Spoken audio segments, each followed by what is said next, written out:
So as a small business owner, it might seem okay if you have the support of your family members in your business. Of course, it helps you to achieve success. And when it comes to hiring family members, it can really get complicated, whether they're your kids or your siblings or extended family members. It can really, really get complicated. And such a decision will always have effect on your professional relationship, even your business relationship and your personal relationship. So it's always good to take a step back when you're considering employing family members in your business. So in one of my past videos, I talked about the steps that you need to take to employ qualified employees in your business. Today, I'll be taking it a bit further if you should employ family members in your business or not. Let's dive in.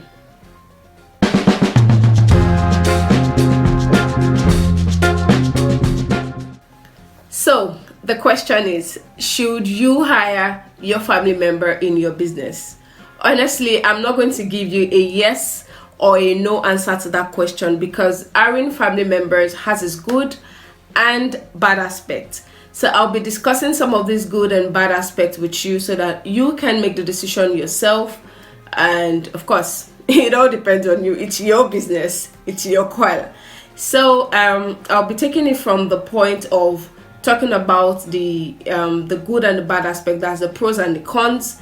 And of course, I'll be rounding this video up with tips on how to manage, or tips on how to reduce the risk of hiring family members in your business. One of the main advantages of employing family members in your business, of course, we know that they can bring a unique level of trust and familiarity to your business. Unlike a stranger that does not really know how you do your things, your family member is somebody that's been involved with you from the beginning. For example, if it's your child and you have a business, your child, sees you or has seen you waking up early to work, has seen you, packing your orders, has seen you trying to, call customers, relate with your suppliers, is already kind of involved in this process. So it's like kind of easier to bring them in, not just your kids, even other family members, especially when you are close to them. So it's easy to, bring them in, create that level of trust and familiarity, because it's like they already have a stake in the business anyway. So they can go above and beyond for you in your business when you employ them. Unlike people that you don't know from anywhere, they can quit on you at any time and say, well, you employed me, I'm not your family member, anyway, I don't have a stake here, so I can go at any time.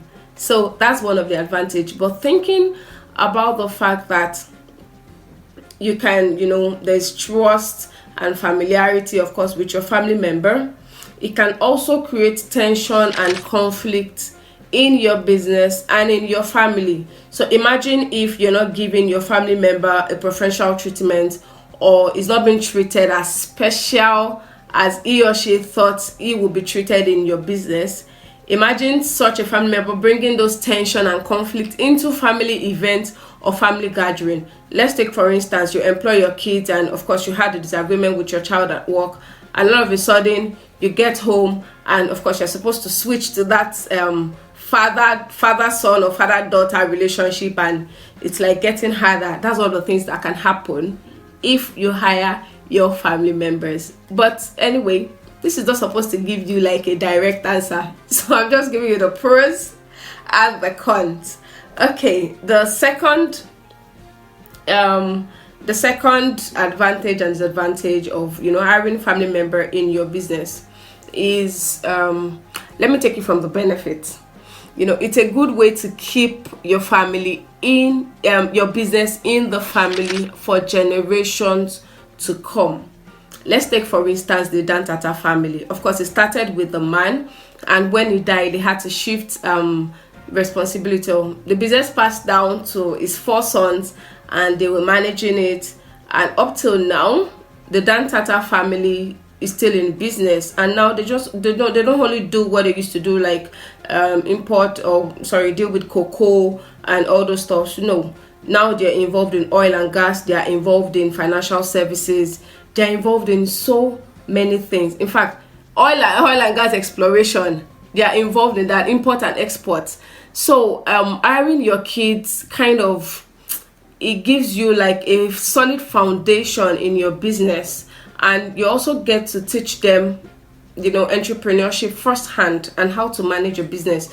For example, using me as an example also, when I used to work with my dad in his audit firm, he taught me how to prepare trial balance, the basic things that you should know if you're going to practice as a chartered accountant. And this was like a basis for me even after I left his firm, I went to work somewhere else. So it can help your family member or the person you're employing in your family who is related to you. It can help them develop certain skills in the future, whether they're going to work with your business or they are going to leave your business. So, and you know that when they're in your business, they have an understanding of how things work. You're able to get their perspective, especially if they're younger people. You're able to get their fresh ideas of how things is being done without feeling, oh, like I have to ask a stranger, I have to ask my employee for information that he or she thinks, oh, my oga should know it. So while this may also be good for your business, it can be challenging when it comes to issues like performance evaluation, and when it comes to issues like disciplinary actions, like your family member is coming late, how do you handle it?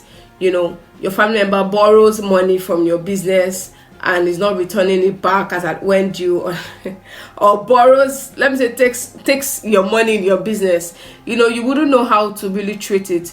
Or like if you employed a stranger and the person took your money, of course you have to return the money. So these are things that these are some issues that you might have.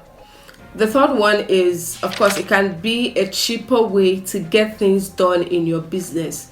Talk about free labor. You don't have to pay so much because, of course, you're coming to your business to either work for free. Of course, I wouldn't advise that. It's always good that you pay them something. Of course, you have agreements with them.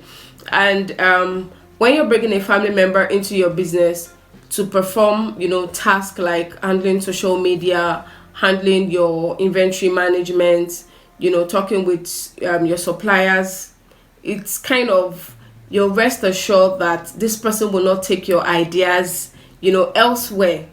But the thing is, they might not have the same qualification or experience as somebody that you employed from outside, like a stranger. They might not have that qualification. They might not be able to bring that independent point of view to your business. So what are the tips? I'm going to be giving you tips for managing family members in your business when you employ them. How do you, if you've decided to hire family members in your business, how do you reduce this risk so that it does not pose a threat to your business? It does not limit how well or how big your business should grow. First and foremost, it's important that you establish clear boundaries from the very beginning. Let them know their place. Communicate to them your expectations from the start. Make sure that everyone that is involved in your business, whether they're family members or not, make sure that they understand their roles, they understand their responsibilities, they are given handbooks, and of course you have guidelines on how conflicts and disagreements, of how it should be addressed if they happen. And if it is possible, I would advise that you sign a separate contract of employment with your family member or your extended family member before he or she starts work. If you can do it, please do it. It saves you from a whole lot of explanations later. And even when they have to report you to other family members, or report you in family events, you have something to owe them to, like, oh, you signed this agreement when you were starting work with me, so you don't have any excuse.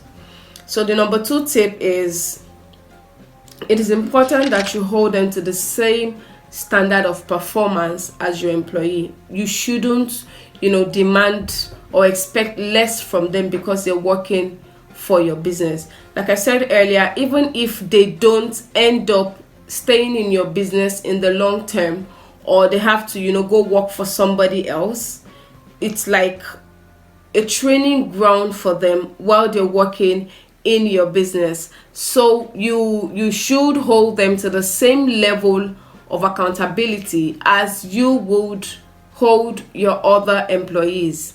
And of course, like I said earlier, it's also important that you prepare them, you prepare yourself in case certain conflicts occurs. The most important thing is, if your family member, if he or she is not performing as expected, you may have to make that tough decision of letting them go. Yes, I said it. It's either you let them go, or you think of reassigning them to a separate department, or give them another responsibility, to like a second chance. And if not, ultimately, please let them go. Yes, I know it can be difficult, like you have a child that is working for you, your kid, and should I let this child go? And after all, my child is the reason why I'm doing all these things. When you're doing business, it's important that you don't put sentiment into it. If your child goes, get the experience somewhere else, or go and learn how to do the business properly somewhere else, he or she may decide to come back. And even if they don't come back, there's something called let me not say them some called, your child can still be involved in your business, indirectly. You might have a board, you set up a board where they are members of the board. They don't have to be directly involved in your business. So don't take it too hard on yourself. If it is your child that leaves your business, there are ways that you can bring them back into your business later. So I'll be concluding with this. Hiring a family member can be really, really complicated, but it also depends on certain factors, like what's the nature of your family in the first place. Is it a close-knitted family, or is it a family that you guys do things together and you can really trust your family? Because if you don't trust your family member, there's no point bringing them into your business in the first place. It can also depend on your nature of your business. What's the nature of your business? Is this something that can easily, you can take somebody that doesn't really have that kind of experience, you don't have complicated systems in your business. Those are the kind of things that will depend if you're supposed to bring a family member in your business in the first place.